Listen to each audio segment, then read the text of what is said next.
प्रिय विद्यार्थियों, आज का विषय है लेखक हरिशंकर परसाई तथा उनकी रचना प्रेमचंद के फटे जूते।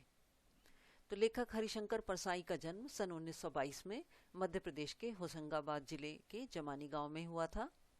नागपुर विश्वविद्यालय से उन्होंने एमए किया और एमए करने के बाद कुछ दिनों तक वह अध्यापन किए, यानी पढ़ाने का कार्य किए। सन 1947 से वह स्वतंत्र लेखन करने लगे और जबलपुर से उन्होंने वसुधा नामक पत्रिका निकाली और उस पत्रिका की हिंदी संसार में काफ़ी सराहना की गई। सन 1995 में लेखक का निधन हो गया, उनकी मृत्यु हो गई। तो हिंदी के जो व्यंग लेखक हैं, उन व्यंग लेखकों में इनका नाम अग्रणी है, आगे है। अग्रणी है अर्थात आगे है। तो परसाई जी की जो की कृतियां हैं, उनमें से कुछ प्रमुख हैं। हंसते हैं रोते हैं, जैसे उनके दिन फिरे, ये इनका कहानी संग्रह है। रानी नागफनी की कहानी, तट की खोज, ये इनके द्वारा रचित उपन्यास है।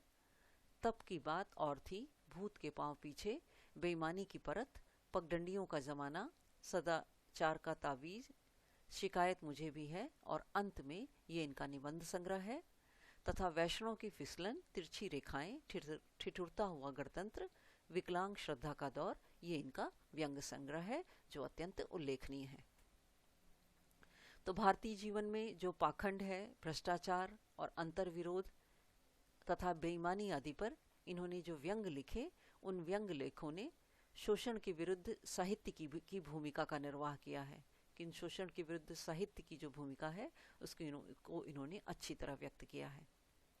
और इनके जो हास्य व्यंग हैं, वह कोरे हास्य से सिर्फ हास्य ही नहीं है, इसमें व्यंग में आदर्श के पक्ष की उपस्थिति दर्ज कराता है।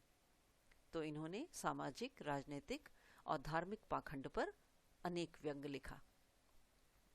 तो परसाई जी की भाषा जो है वह बोलचाल की सामान्य भाषा का प्रयोग करते हैं, लेकिन इनकी भाषा में जो संरचना का अनूठापन है, उसके कारण भाषा की जो मारक क्षमता है, यानी प्रभावित करने की जो क्षमता है, वह अत्यंत बढ़ जाती है।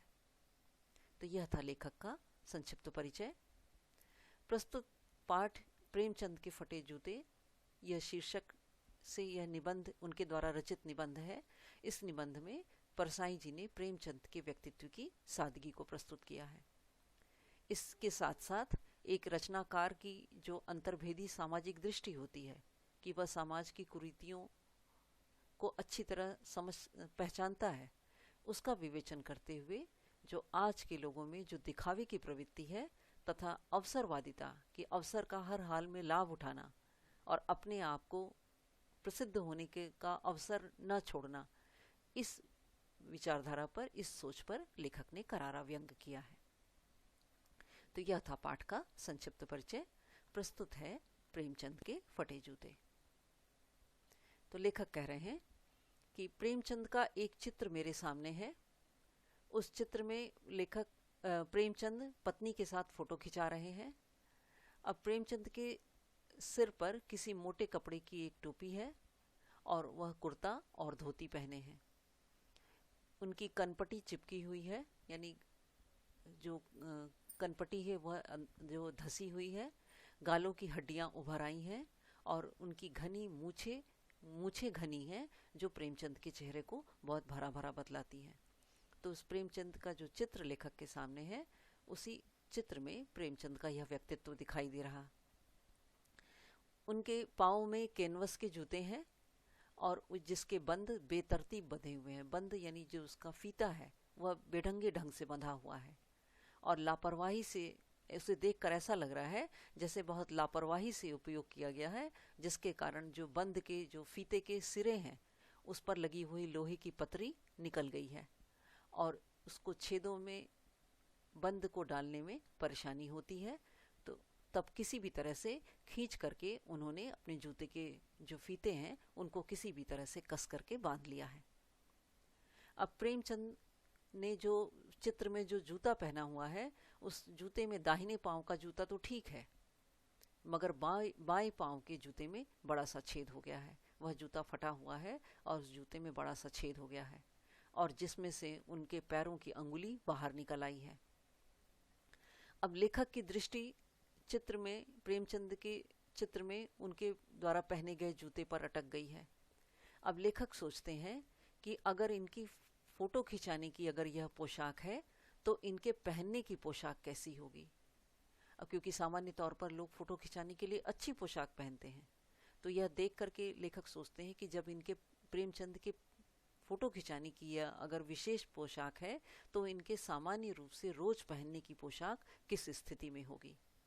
लेकिन यह विचार आते ही क्षण भर के बाद ही लेखक का विचार बदल गया और उन्होंने सोचा कि नहीं, इस आदमी की अर्थात प्रेमचंद की अलग अलग पोशाकें नहीं होंगी, क्योंकि इनमें पोशाकें बदलने का गुण नहीं है, क्योंकि प्रेमचंद में दिखावा करने का अवगुण नहीं था।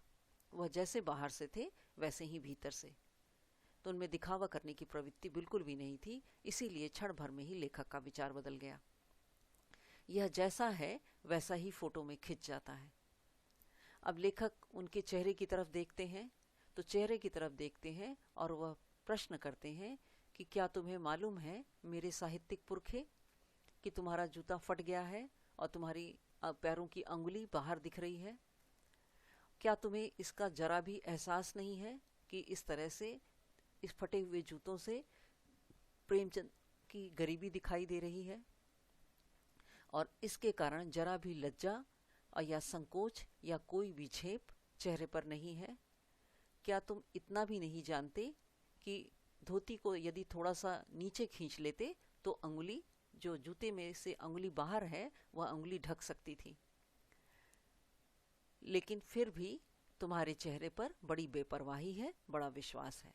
वह इसलिए क्योंकि प्रेमचंद वह दिखावे की प्रवृत्ति से बिल्कुल दूर थे और उनके चेहरे पर इन सब बातों से बिल्कुल बेपरवाही झलक रही थी। फोटो में एकदम बेपरवाही थी फोटो। इसके बाद लेखक सोचते हैं कि जब फोटो खींचने के लिए फोटोग्राफर ने रेडी प्लीज कहा होगा, तब परंपरा के अनुसार प्रेमचंद ने भी अपने चेहरे पर मुस्कान लाने की कोशिश की होगी और किसी तरह से दर्द के कुएं के तल में कहीं पड़ी मुस्कान को धीरे धीरे खींचकर ऊपर निकाल रहे होंगे। क्यों? वह इसलिए क्योंकि प्रेमचंद का जीवन अनेक कष्टों से भरा हुआ था। तो इसीलिए लेखक कहते हैं कि जब फोटोग्राफर ने फोटो खींचने के लिए रेडी प्लीज कहा होगा तो प्रेमचंद ने भी अपने चेहरे पर मुस्कान को लाने की, धीरे धीरे मुस्कान उनके चेहरे पर आए उसका प्रयास कर रहे होंगे। तभी बीच में ही फोटोग्राफर ने क्लिक कर दिया होगा और फोटोग्राफर ने थैंक यू कह दिया होगा।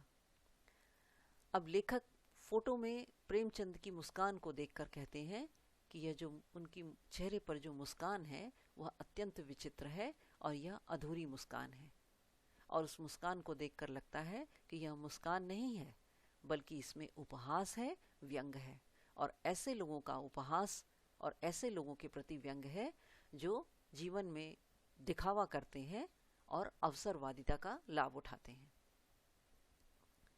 तो यह था पाठ का अंश। आशा है इतना अंश आपको अच्छी तरह समझ में आ गया होगा। पाठ का अगला अंश हम दूसरे भाग में पढ़ेंगे। तो आज के लिए इतना ही। धन्यवाद।